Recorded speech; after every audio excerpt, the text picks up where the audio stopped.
हरे कृष्णा। श्रीमद् भागवत प्रथम स्कंद तृतीय अध्याय। भगवान के अवतारों का वर्णन। श्री सूत जी कहते हैं, सृष्टि के आदि में भगवान ने लोकों के निर्माण की इच्छा की। इच्छा होते ही उन्होंने महतत्व आदि से निष्पन्न पुरुष रूप ग्रहण किया। उसमें 10 इंद्रियां, 1 मन और 5 भूत, ये 16 कलाएं थीं। उन्होंने कारण जल में शयन करते हुए जब योग निद्रा का विस्तार किया, तब उनकी नाभि सरोवर में से एक कमल प्रकट हुआ और उस कमल से प्रजापतियों के अधिपति ब्रह्मा जी उत्पन्न हुए। भगवान के उस विराट रूप के अंग प्रत्यंग में ही समस्त लोकों की कल्पना की गई है। वह भगवान का विशुद्ध सत्वमय श्रेष्ठ रूप है। योगी लोग दिव्य दृष्टि से भगवान के उस रूप का दर्शन करते हैं। भगवान का वह रूप हजारों पैर, जांघें, भुजाएं और मुखों के कारण अत्यंत विलक्षण है। उसमें सहस्त्रों सिर हैं, हजारों कान हैं, हजारों आंखें और हजारों नासिकाएं हैं। हजारों मुकुट, वस्त्र और कुंडल आदि आभूषणों से वह उल्लसित रहता है। भगवान का यही पुरुष रूप, जिसे नारायण कहते हैं, अनेक अवतारों का अक्षय कोश है। इसी से सारे अवतार प्रकट होते हैं। इस रूप के छोटे से छोटे अंश से देवता, पशु पक्षी और मनुष्य आदि योनियों की सृष्टि होती है। उन्हीं प्रभु ने पहले कौमार सर्ग में सनक, सनंदन, सनातन और सनत कुमार, इन 4 ब्राह्मणों के रूप में अवतार ग्रहण करके अत्यंत कठिन अखंड ब्रह्मचर्य का पालन किया। दूसरी बार इस संसार के कल्याण के लिए समस्त यज्ञों के स्वामी उन भगवान ने ही रसातल में गई हुई पृथ्वी को निकाल लाने के विचार से सूकर रूप ग्रहण किया। ऋषियों की सृष्टि में उन्होंने देवर्षि नारद के रूप में तीसरा अवतार ग्रहण किया और सात्वत तंत्र का, जिसे नारद पांचरात्र कहते हैं, उपदेश किया। उसमें कर्मों के द्वारा किस प्रकार कर्म बंधन से मुक्ति मिलती है, इसका वर्णन है।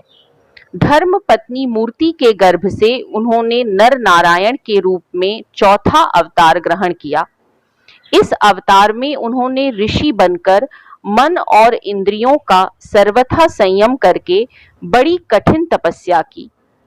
5वें अवतार में वे सिद्धों के स्वामी कपिल के रूप में प्रकट हुए और तत्वों का निर्णय करने वाले सांख्य शास्त्र का, जो समय के फेर से लुप्त हो गया था, आसुरी नामक ब्राह्मण को उपदेश किया। अनसुईया के वर मांगने पर 6ठे अवतार में वे अत्रि की संतान दत्तात्रेय हुए। इस अवतार में उन्होंने अलर्क एवं प्रहलाद आदि को ब्रह्म ज्ञान का उपदेश किया।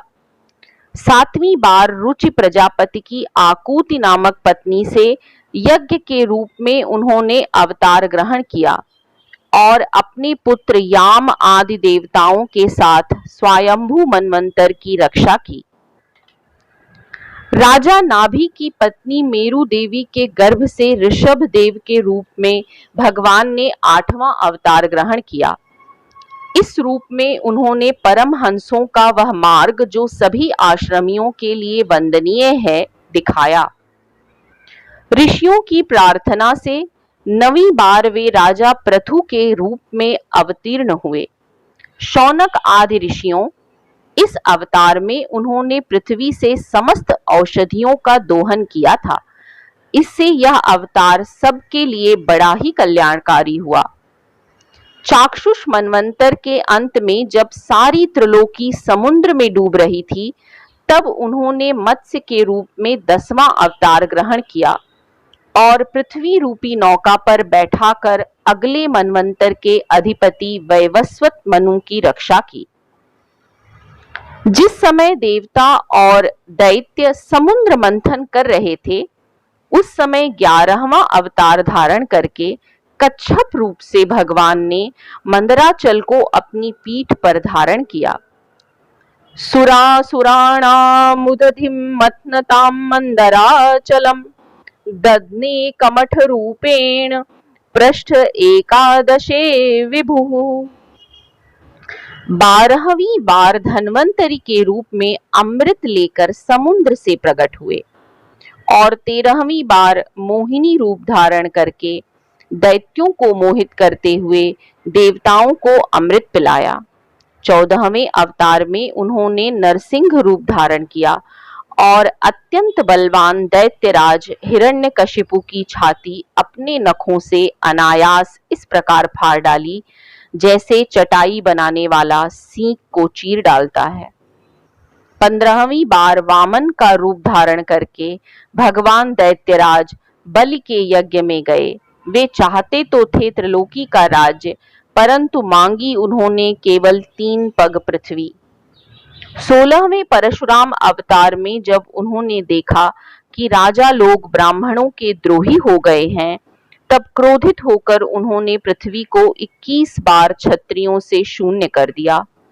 इसके बाद 17वें अवतार में सत्यवती के गर्भ से पराशर जी के द्वारा वे व्यास के रूप में अवतीर्ण हुए। ततः सप्तदशे जातः सत्यवत्यां पराशरात् चक्रे वेदतरोः शाखा दृष्ट्वा पुंसो अल्पमेधसः। उस समय लोगों की समझ और धारणा शक्ति कम देखकर आपने वेद रूप वृक्ष की कई शाखाएं बना दी। 18वीं बार देवताओं का कार्य संपन्न करने की इच्छा से उन्होंने राजा के रूप में रामावतार ग्रहण किया और सेतु बंधन, रावण वध आदि वीरतापूर्ण बहुत सी लीलाएं की। 19वें और 20वें अवतारों में उन्होंने यदुवंश में बलराम और श्री कृष्ण के नाम से प्रकट होकर पृथ्वी का भार उतारा। 19 विंशति में वृष्णिषु प्राप्य जन्मनि रामकृष्णाविति भुवो भगवान हरद्भरम। उसके बाद कलयुग आ जाने पर मगध देश में देवताओं के द्वेषी दैत्यों को मोहित करने के लिए अजन के पुत्र रूप में आपका बुद्धावतार होगा।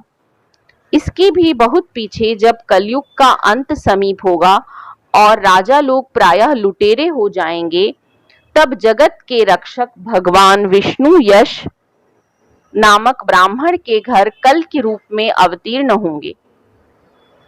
शौनक आदि ऋषियों जैसे अगाध सरोवर से हजारों छोटे छोटे नाले निकलते हैं, वैसे ही सत्वनिधि भगवान श्री हरि के असंख्य अवतार हुआ करते हैं। ऋषि, मनु, देवता, प्रजापति, मनुपुत्र और जितने भी महान शक्तिशाली हैं, वे सब के सब भगवान के ही अंश हैं। ये सब अवतार तो भगवान के अंशावतार अथवा कलावतार हैं, परंतु भगवान श्री कृष्ण तो स्वयं भगवान ही हैं। जब लोग दैत्यों के अत्याचार से व्याकुल हो उठते हैं, तब युग युग में अनेक रूप धारण करके भगवान उनकी रक्षा करते हैं। भगवान के दिव्य जन्मों की यह कथा अत्यंत गोपनीय रहस्यमयी है। जो मनुष्य एकाग्र चित्त से नियम पूर्वक सायंकाल और प्रातः काल प्रेम से इसका पाठ करता है, वह सब दुखों से छूट जाता है। जन्म गुह्यं भगवतो य एतत् प्रयतो नरः सायं प्रातर्गणन भक्त्या दुख ग्रामाद विमुच्यते। प्राकृत स्वरूप रहित चिन्मय भगवान का जो यह स्थूल जगदाकार रूप है, यह उनकी माया के महतत्व आदि गुणों से भगवान में ही कल्पित है। जैसे बादल वायु के आश्रय पर रहते हैं और धूसरपना धूल में होता है, परंतु अल्प बुद्धि मनुष्य बादलों का आकाश में और धूसरपने का वायु में आरोप करते हैं, वैसे ही अविवेकी पुरुष सबके साक्षी आत्मा में स्थूल दृश्य रूप जगत का आरोप करते हैं। इस स्थूल रूप से परे भगवान का एक सूक्ष्म अव्यक्त रूप है, जो न तो स्थूल की तरह आकार आदि गुणों वाला है और न देखने सुनने में ही आ सकता है, वही सूक्ष्म शरीर है। आत्मा का आरोप या प्रवेश होने से यही जीव कहलाता है और इसी का बार बार जन्म होता है। उपरयुक्त सूक्ष्म और स्थूल शरीर अविद्या से ही आत्मा में आरोपित हैं। जिस अवस्था में आत्म स्वरूप के ज्ञान से यह आरोप दूर हो जाता है, उसी समय ब्रह्म का साक्षात्कार होता है। तत्वज्ञानी लोग जानते हैं कि जिस समय यह बुद्धि रूपा परमेश्वर की माया निवृत्त हो जाती है, उस समय जीव परमानंदमय हो जाता है और अपनी स्वरूप महिमा में प्रतिष्ठित होता है। वास्तव में जिनके जन्म नहीं है और कर्म भी नहीं है, उन हृदयेश्वर भगवान के अप्राकृत जन्म और कर्मों का तत्वज्ञानी लोग इसी प्रकार वर्णन करते हैं, क्योंकि उनके जन्म और कर्म वेदों के अत्यंत गोपनीय रहस्य हैं। भगवान की लीला अमोघ है। वे लीला से ही इस संसार का सृजन, पालन और संहार करते हैं, किंतु इसमें आसक्त नहीं होते। प्राणियों के अंतःकरण में छिपे रहकर ज्ञानेंद्रिय और मन के नियंता के रूप में उनके विषयों को ग्रहण भी करते हैं, परंतु उनसे अलग रहते हैं। वे परम स्वतंत्र हैं। ये विषय कभी उन्हें लिप्त नहीं कर सकते। जैसे अनजान मनुष्य जादूगर अथवा नट के संकल्प और वचनों से की हुई करामात को नहीं समझ पाता, वैसे ही अपने संकल्प और वेदवाणी के द्वारा भगवान के प्रकट किए हुए इन नाना नाम और रूपों को तथा उनकी लीलाओं को कुबुद्धि जीव बहुत सी तर्क युक्तियों के द्वारा नहीं पहचान सकता। चक्रपाणी भगवान की शक्ति और पराक्रम अनंत है। उनकी कोई थाह नहीं पा सकता। वे सारे जगत के निर्माता होने पर भी उससे सर्वथा परे हैं। उनके स्वरूप को अथवा उनकी लीला के रहस्य को वही जान सकता है जो नित्य निरंतर निष्कपट भाव से उनके चरण कमलों की दिव्य गंध का सेवन करता है, सेवा भाव से उनके चरणों का चिंतन करता रहता है। शौनक आदि ऋषियों, आप लोग बड़े ही सौभाग्यशाली तथा धन्य हैं, जो इस जीवन में और विघ्न बाधाओं से भरे इस संसार में समस्त लोकों के स्वामी भगवान श्री कृष्ण से वह सर्वात्मक आत्मभाव, वह अनिर्वचनीय अनन्य प्रेम करते हैं, जिससे फिर इस जन्म मरण रूप संसार के भयंकर चक्र में नहीं पड़ना होता। भगवान वेदव्यास ने यह वेदों के समान भगवत चरित्र से परिपूर्ण भागवत नाम का पुराण बनाया है। उन्होंने इस श्लाघनीय, कल्याणकारी और महान पुराण को लोगों के परम कल्याण के लिए अपने आत्मज्ञानी शिरोमणि पुत्र को ग्रहण कराया। इसमें सारे वेद और इतिहासों का सार संग्रह किया गया है। सुखदेव जी ने राजा परीक्षित को यह सुनाया। उस समय वे परम ऋषियों से घिरे हुए आमरण अनशन का व्रत लेकर गंगा तट पर बैठे हुए थे। भगवान श्री कृष्ण जब धर्म, ज्ञान आदि के साथ अपने परम धाम को पधार गए, तब इस कलयुग में जो लोग अज्ञान रूपी अंधकार से अंधे हो रहे हैं, उनके लिए यह पुराण रूपी सूर्य इस समय प्रकट हुआ है। शौनक आदि ऋषियों, जब महातेजस्वी श्री सुखदेव जी महाराज वहां इस पुराण की कथा कह रहे थे, तब मैं भी वहीं बैठा था। वहीं मैंने उनकी कृपापूर्ण अनुमति से इसका अध्ययन किया।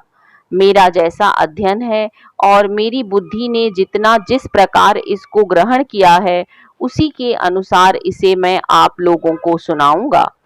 इति श्रीमद्भागवते महापुराणे पारमहंस्यां संहितायां प्रथम स्कंधे नैमिष्योपाख्याने तृतीयो अध्यायः।